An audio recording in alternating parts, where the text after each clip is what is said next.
A homeless boy shouted, "Don't enter house." The millionaire froze when he saw this. It was a quiet Thursday afternoon in the wealthiest district of the city. Birds chirped, fountains trickled, and the air smelled of trimmed hedges and imported roses. A navy blue car pulled into the long private driveway. Stepping out of the vehicle was Elliot Harrington, 33 years old, sharp jawline, clean shaven, wealthy beyond imagination, dressed in a tailored blue suit.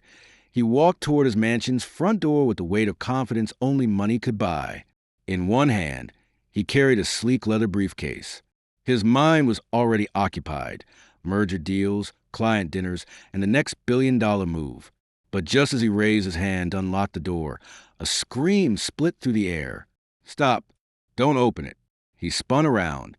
Charging toward him barefoot was a small black boy, no older than 7. His khaki shirt stained with sweat and dirt, white trousers tattered, and in his hand a crumpled yellow hat. His feet slapped the pavement as he ran, eyes wide in panic. "Sir, please don't go in there," he cried out, nearly choking on his own breath. Elliot stared, stunned. "What? Who are you?" "This is private property." But the boy didn't stop. "You can't go in. They planted something inside the house. Please believe me." His hand still hovered over the door handle. Instinct told Elliot to call security. This had to be some prank, or worse, a scam. But something stopped him. Maybe it was the boy's trembling lip, the raw urgency in his voice, or the tears now forming in his eyes. Who planted what? Elliot demanded. The boy looked behind him nervously, as if someone might be watching. 2 men. They were wearing black hoodies.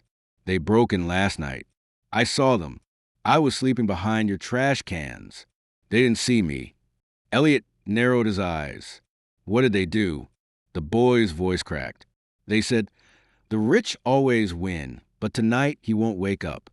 Then one of them put something near the front entrance. It beeped. I heard it." Now Elliot's heartbeat raced. He lowered his briefcase. He stepped away from the door slowly. "What's your name, kid?" "Malik." Malik was shaking now, his small body worn and thin. His voice dropped into a whisper. "They left just before the sun came up. I waited all morning for you to come back." Elliot turned and looked at the sleek handle on the front door. His hand had been inches from death. He pulled out his phone. Within 15 minutes, police arrived. Another 10, and the bomb squad was at the scene. A remote-controlled detonator had been rigged behind the wooden paneling, set to trigger the moment the door moved. One step closer, and Elliot Harrington would have been nothing more than a headline. Elliot stood outside his mansion, arms crossed, eyes hollow. He couldn't believe it. A child, homeless, alone, with nothing but a tattered shirt and a kind heart, had saved his life. But the question remained: who would want him dead? And then Elliot remembered. 6 months ago, his company, Harrington Development Group, had won a contract to build luxury condos in a historically poor neighborhood. Dozens of families were evicted. Businesses crumbled. He hadn't paid attention to the protests, the angry letters. He had only cared about profit margins. Among those evicted was a man named Victor Gaines, an ex-electrician who had lost his home, his wife, and custody of his son due to the sudden displacement. Victor had shown up once at Elliot's office, begging for compensation, for fairness, anything. Elliot had him escorted out. Now, police confirmed what Malik had overheard. The 2 masked intruders.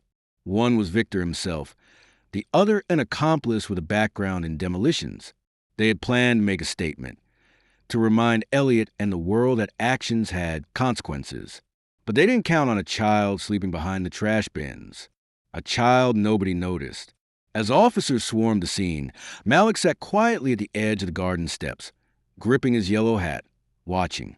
Elliot approached him slowly, the weight of guilt settling in his chest. He knelt beside the boy. "Why'd you help me?" Malik shrugged. "You look nice in the picture." Elliot blinked. "What picture?" Malik reached into his pocket and pulled out a soggy, folded newspaper page. On it was an article about Elliot's donation to an orphanage from 3 years ago.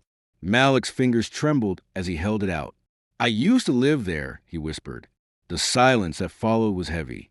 Elliot stood still for a long time, the article in one hand and his heart breaking in the other. The newspaper clipping trembled in Elliot's hand as he stared at it. An old photo of himself smiling at a charity gala, holding a giant donation check.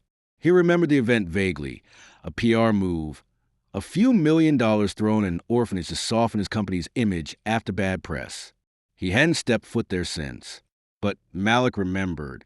That picture had stayed folded in the boy's pocket, stained, creased, but cherished. Elliot blinked hard and stood, calling over one of the officers. I want this boy taken care of. Food, clothes, medical checkup, everything. Immediately, Malik looked up at him, wide-eyed. You're not mad at me? Mad. Elliot knelt again, gripping the boy's shoulder. Kid, you saved my life. But behind them, another scene was unfolding. Officers had arrested Victor Gaines, who had been found trying to flee the city. His accomplice was caught at a bus station downtown. Elliot watched as Victor was dragged past the house, struggling, yelling, I begged you. I begged you for help. My son is gone because of you. Their eyes met, and for the first time, Elliot didn't see a criminal. He saw a broken man. A man who had lost everything while Elliot was celebrating investor returns. What Victor didn't know was that Elliot had lost something, too. 3 years ago, Elliot's younger brother had died. Homeless, addicted, abandoned. Elliot had been too late. All the money in the world hadn't saved him. That guilt never left. Maybe that's why Malik's scream had pierced deeper than just a warning. It had been a voice from the past. A voice Elliot had failed to listen to before. That night, after the authorities cleared the property, Elliot did something he hadn't done in years. He took off his suit. He sat beside Malik on the steps of the mansion. Two silent silhouettes beneath the porch light. What if I hadn't listened? Elliot asked quietly. Malik didn't answer right away. He just hugged his knees. Sometimes people don't listen until it's too late. Those words echoed. Elliot looked at him. Really looked at the worn elbows, the scraped knees, the dust in his hair. Where's your family? Malik shrugged. I don't know. Mama left me at the shelter. Said she'd come back. Never did. I ran when they tried to send me to foster again. Elliot stood up. Come on. Where? Inside. He smiled. I've got a guest room and a lot of leftover pasta. Malik hesitated, then took his hand. It wasn't just a step across the threshold. It was a crossing between two worlds. Days passed. Elliot kept Malik close, fed, clothed, safe. But more than that, he began to listen. Malik told him stories of the street, the things he'd seen, the names of kids he'd met. Elliot wrote everything down. Then he took another step. He reopened the orphanage he once donated to, but this time not as a photo op. He staffed it with real caregivers, built a trauma wing, and put Malik's name on a plaque at the entrance. To the boy who saved more than one life. Victor Gaines received a reduced sentence after testimony revealed he had tried all legal avenues before turning to violence. Elliot even hired a lawyer to ensure Victor's son, now in a different foster system, could be found and reunited when the time was right. But the real story was between Elliot and Malik. At a press conference 2 weeks later, Elliot stood in front of reporters and announced something no one expected. I'd like to introduce you all to my son. He placed his hand on Malik's shoulder. I didn't adopt him out of guilt or gratitude. I did it because, for the first time, someone saw me for more than my money. And I saw someone who deserved more than this world had given him.